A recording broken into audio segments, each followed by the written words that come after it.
પછી પોરબંદરના માછીમારોને સતર્ક રહેવા સૂચના આપી દેવાઈ છે। તેઓ પણ સતર્ક।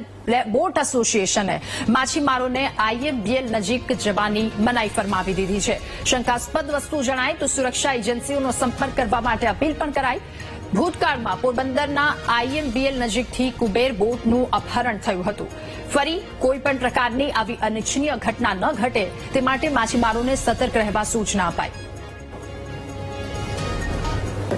માછીમાર બોટ એસોસિએશન એની તમામ બોટો જે દરિયામાં ફિશિંગ કરવા જાય છે તેને પણ એક અવેરનેસ કરી છે કે IMBL નજીક ફિશિંગ કરવા જતા નહીં, કેમ કે આપણો દરિયો પાકિસ્તાનની બહુ ગુજરાતનો દરિયો પાકિસ્તાનની નજીક બોર્ડર ઉપર છે।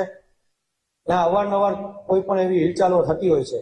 તેથી પોરબંદર માછીમાર બોટ એસોસિએશન તમામ બોટ માલિકોને અને બોટોને એક અવેરનેસ કરી છે કે કોઈ પણ શંકાસ્પદ દેખાય, કોઈ બોટ, કોઈ પણ શંકાસ્પદ વ્યક્તિઓ કંઈ પણ દેખાય તો તાત્કાલિક કોસ્ટગાર્ડ, મરીન પોલીસ અથવા બોટ એસોસિએશનને જાણ કરે, જેથી કરી અને આપણા દરિયામાં પણ એવું કોઈ પણ આંતકવાદી પગલું કે કોઈ એવું થતું હોય એને આપણે રોકી શકીએ અને સુરક્ષા એજન્સીઓને પૂરતો સહયોગ આપીએ।